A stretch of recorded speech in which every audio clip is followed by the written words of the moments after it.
So we've been telling this story in a lot of different ways, haven't we? We say, you are much more than you know in these physical bodies, and that non-physical part of you remains non-physical even though a part of you is focused here. And while you're focused here, you're sifting and sorting and knowing what you don't want and knowing what you do want. And every time you define something that you do want, even in the throes of knowing dramatically what you don't want, in other words, you never know more clearly what you do want than when you're living what you don't want. So as you're exploring that buffet and knowing what you don't want, you are sending out a powerful rocket of desire that speaks with great specifics about what you do want.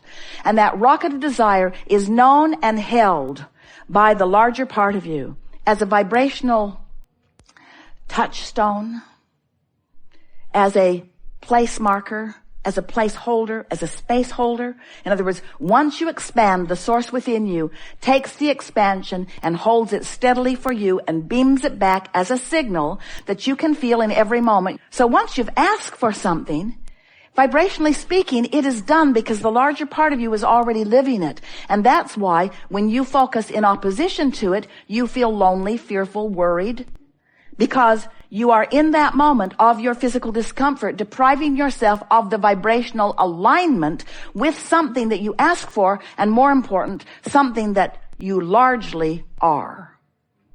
So when you start saying, oh, these bumps along the road that I'm feeling matter, when I feel negative emotion, it matters. It's an indication to me that I could focus myself into alignment if I cared about alignment. Do you? Do you care about alignment? Do you care about your clarity? Do you care about this moment in time being all that it can be? There have been many teachers that have been talking about being present in the moment. It was the thing that Jerry was most excited about as he was reading the Seth material. Two things. You create your own reality. He said, huh? How can that be? I create my own reality I want to know more about. So we spent many, many years talking about that. Your point of power is in the present, Seth said. Jerry wanted to know about that. What does that mean? And what it means is, here you are, right here and now, with the ability to focus. And when you do, one of two things is happening, and not much gray area in between, really. In your focus, you're focusing in a way that includes the whole of you, or you're focusing in a way that excludes.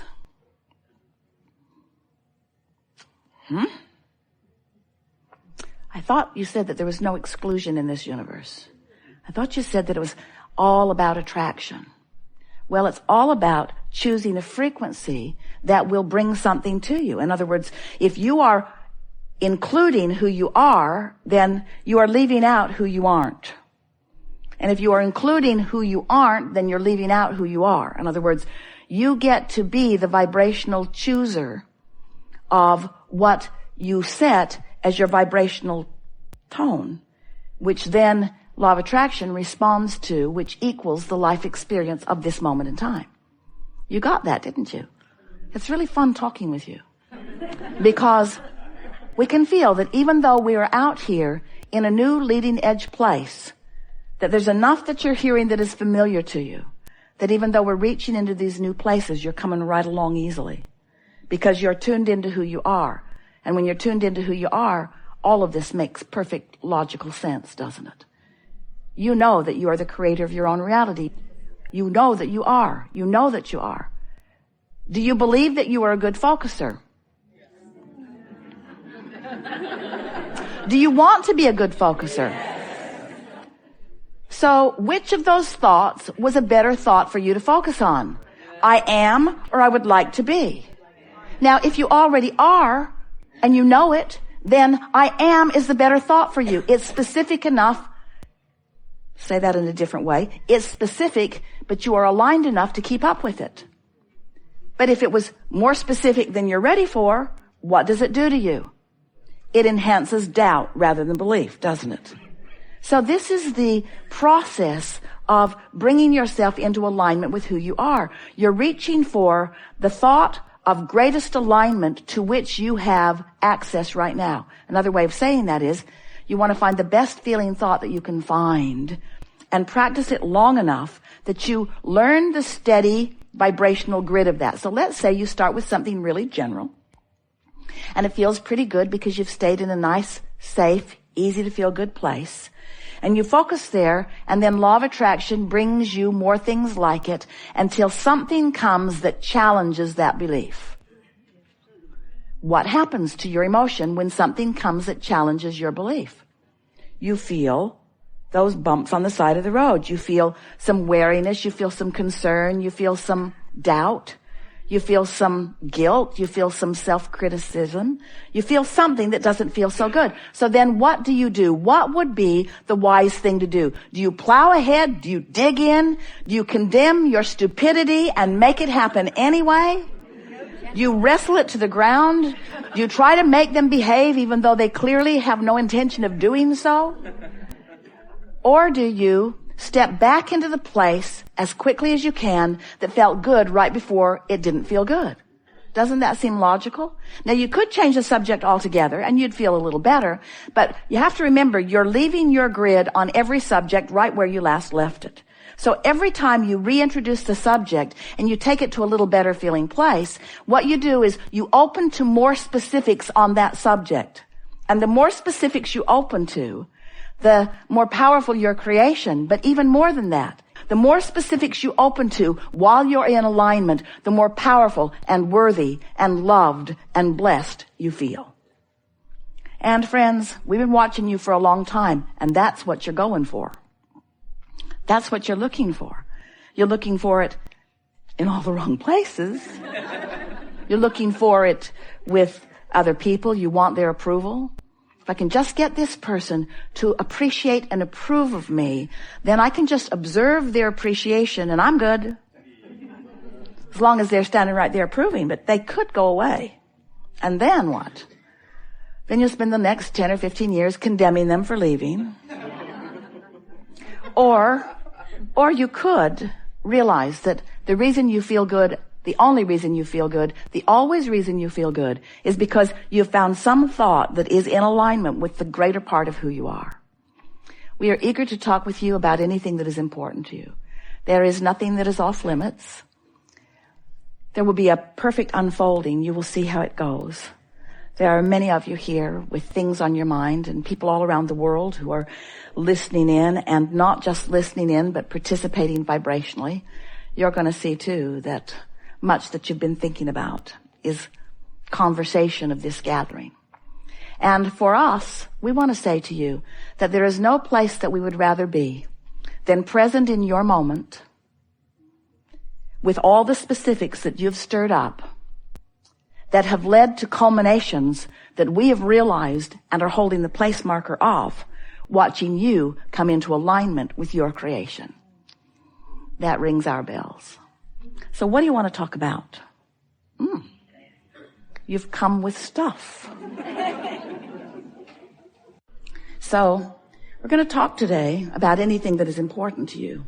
But we want to help you to establish in your own awareness this sense of this grid. We want you to acknowledge that there is a vibrational basis for that which you are. And it's not only the basis of who you were before you were born. Oh, that's a good basis. But that basis has expanded tremendously since you've been here in this physical body. Because you have been living life and knowing that you don't want to be rude, that you want to be an uplifter.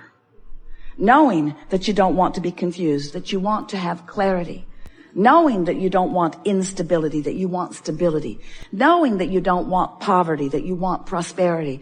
Knowing that you don't want to be bored, you want to be interested. Knowing, you've carved out this beingness that stands always offering the signal to let you know where you stand in relationship to that. And that's the grid, really, that we want you to know that you've carved out. It's this being, this central being. It's the being who loves no matter what, who understands no matter what, who accepts diversity no matter what, who appreciates no matter what.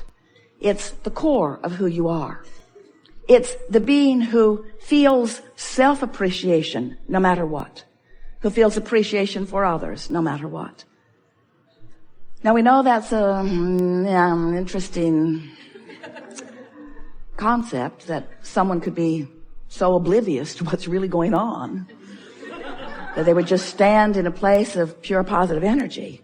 But it's not an oblivious stance. It's a carefully honed, carefully crafted over many, many, many life experiences. It's a stance of becoming. It's who you really are, you see. So, the grid is the basis of who you are. And when you find a way to line up with that, then all of the things that you've been putting into this vortex that are right now vibrational versions of what you want, as far as you are concerned, far less satisfying than the manifested versions. A vibrational version, blah, blah, blah. Virtual money, whoop-de-doo. A virtual lover, well, good for them. I want the manifestation of that, Abraham. And we say the manifestation must follow. The manifestation must be allowed by you. But you got to figure out what's the vibrational consistency of that, and you have to find the vibrational grid that allows it to flow. So here's the picture we would like you to see. So you were source energy before you came into this physical body. You've heard this so many times you could speak it as well as we do. Source energy before you came into this body. A part of you came into this physical body, and as you came into this physical body, you are exploring like leading edge pioneers, while the source of you remains in this steady, solid, always pure positive energy vibration. Always loving, you might not. Always worthy, you might not feel like you are. In other words, this secure being, you might not be, but it still remains there. So you know what you don't want, you know what you do want, you know what you don't want, you know what you do want. And every time that happens, which is all day, every day, and has been from the moment that you set foot into this foot, you send these rockets of desire, and your becoming happens. And we've been calling this your vortex. Now, you've been listening to us for a while. We've been saying, you want to get in your vortex. You want to get in your vortex. That was our way of saying, you want to get up to speed with what is in your vortex. You want to achieve a vibrational stance that allows the vortex, law of attraction, to bring you in where all that you are and all that you want is. Today, we are giving you a slightly different way of looking at this, because we want you to understand that as you stand here in your powerful moment of attention, that you are generating a vibration, and when it is in sync, Esther has been trying to find a visual as she hears us explaining and feels us explaining this to you. And the visual that she has is that beaming up from the very core of that which she is, you are, is this bright beam of vibration. And when she stands in it, she can feel the clarity of it. She knows that that's what she's doing when she's allowing Abraham to flow through. Standing over there in it, it bees so dominant that she bees compliant with it. So here is this energy, this vibration, this core beingness beaming up. And here you are somewhere in the vicinity of it. Maybe over here ornery about something. Maybe over here frightened about something. Maybe standing right in it in appreciation or love of something. But you get to choose. You get to allow or disallow your relationship with this grid. So that's pretty easy to understand, isn't it? It's pretty easy to understand your relationship with the vortex or your relationship with the grid. Conceptually, not hard to get your thoughts around that, is it? But now, how does the rest of the world fit in with your grid? Well, let's say that you are in vibrational alignment with who you are, and you are beaming a powerful signal. That means that anyone who's moving around in your vicinity, who's of the same vibrational frequency or nature, can't you just see those grids clicking together? Boom, boom, boom, boom, boom, boom, boom, boom, boom, boom, boom, boom, boom, boom. So that there's this synergy, there's this energy, there's this co-creative enthusiasm that happens with grids like yours lining up, because law of attraction just locks them into place. Of course, you could have gotten up on the wrong side of the bed. You could be an ornery toad for the 5th day in a row. You might not be anywhere near your own core, your own vortex, your own natural source grid. You got something else going on out here. Well, guess what's happening? Those grids are lining up too. Coming into place.